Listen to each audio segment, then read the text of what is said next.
Avui perfectament podria haver estat l'últim diumenge autonòmic si no fos perquè avançar cap a la independència quan tenim la sort de sentir aquesta paraula en boca dels nostres representants s'ha convertit en el centre del discurs polític.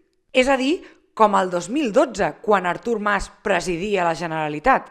La tria de la futura inhabilitada Laura Borràs com a presidenta del Parlament permet que el missatge de Junts per Catalunya a la cambra el centralitzi Elsa Artadi, Madame 155, juntament amb Monsieur 155 per Esquerra, Pere Aragonès. Ja hi seríem tots. Artadi, després de no marxar de la Conselleria de la Presidència amb el 155 per no col·laborar amb l'ocupació per part de l'Estat de la Generalitat, ha estat artífex de perles com que superar el 50% de vots independentistes a les eleccions del 14 de febrer cal que tingui conseqüències polítiques, sense especificar quines han de ser. Superar un 50% de vots independentistes en unes eleccions? No cal ser un llumanera, per saber què vol dir.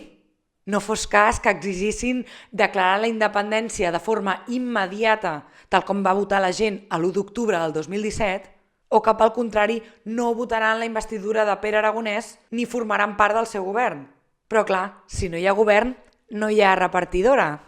Això sí, l'excusa pública que fan servir és la mateixa que utilitza Esquerra per investir Pedro Sánchez president del govern espanyol, que cal salvar el candidat dels vots de qui no ens interessa, en aquest cas dels vots de Comuns i del PSC, cosa que per tant retira a l'investit la necessitat de fer res gaire diferent del que faria amb els vots dels altres.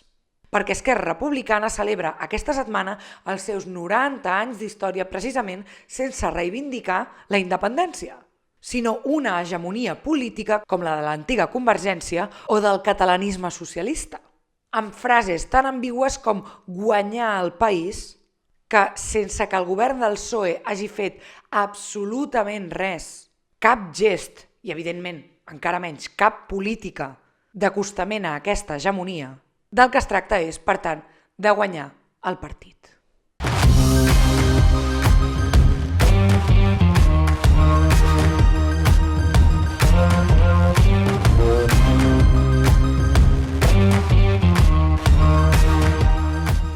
Benvinguts una setmana més a l'últim diumenge autonòmic i té mèrit sabent com acaba cada programa. Estem a punt d'assolir els 7.000 subscriptors al canal. Si encara no ho sou, ja sabeu, ho podeu fer fent clic al botó d'aquí sota on hi diu subscriure'm. Ens trobem amb l'enèsim moment d'impàs en què els diaris digitals fa 3 dies que destaquen els mateixos titulars. És el que té la decadència política de Catalunya.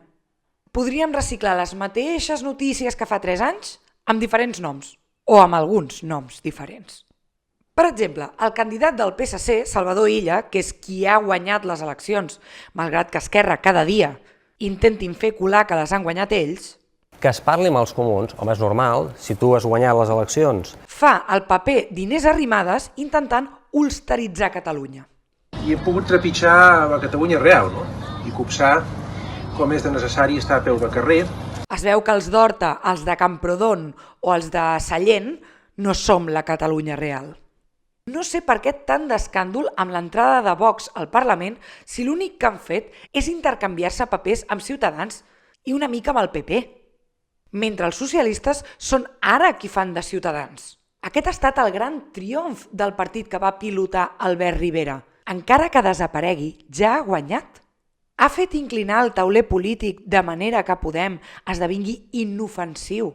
Recordem que ara té a Catalunya menys diputats dels que tenia Iniciativa el 2012, fent que els socialistes acabin d'abraçar el discurs de Ciutadans, visibilitzar l'extrema dreta amb Vox, que evitava el PP i a Ciutadans, i fent que el màxim objectiu d'Esquerra Republicana sigui suplantar el discurs del PSC catalanista i de l'antiga Convergència, pidolant amnistia i eliminant de tot el seu discurs la paraula independència.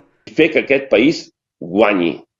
Guanyar perquè en la nostra victòria estem convençuts que hi ha la victòria del país. I això es concreta de moltes maneres possibles, I una manera molt sintètica de definir-ho és que el que ens pertoca és construir una república. L'única diferència d'aquesta legislatura respecte de les moltes anteriors és que l'independentisme ha assolit el 52% dels vots i això qualsevol persona sap què ha d'implicar. I més encara després d'haver guanyat la independència en un referèndum. Però els independentistes que viuen de no fer la independència han d'inventar gimcanes que ho justifiquin. La més utilitzada per Junts per Catalunya és que ens hem de preparar per poder sostenir la declaració d'independència, que és el mateix que afirmen des d'Esquerra quan diuen que la independència s'ha de declarar quan puguem tenir república per tota la vida.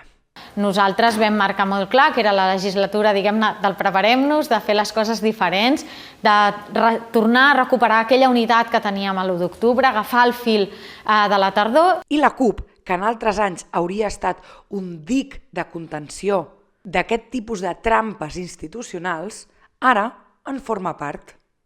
Aquesta preparació de la qual parlen tots, en el fons, estan dient que són ells qui decideixen quan estarà a punt. Com amb les famoses estructures d'estat, ens en recordem? És a dir, ells són àrbitres i jugadors, perquè no hi ha cap indicador objectiu que digui «Ei, ja estem preparats, Vinga, apreteu el botó».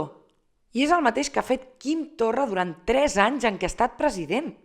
Aquesta setmana ha demanat fer trending topic Nefast 155, un pla sense fissures que aparegui Nefast 155 una estoneta destacat a Twitter, quan ell mateix l'ha aplicat durant el seu mandat.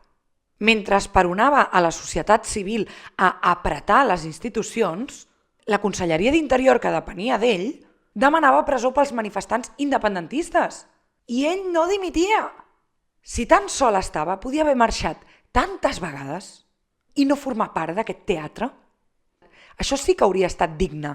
No servia a Espanya, la màxima institució del país, per mantenir una pancarta 24 hores més del que decretava la Junta Electoral Central.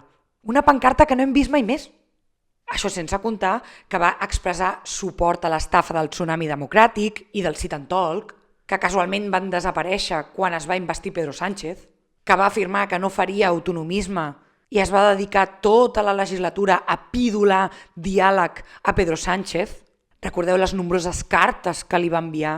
I, en definitiva, podria haver aprofitat la institució, com a mínim, per pressionar els partits polítics per exercir el mandat de l'1 d'octubre.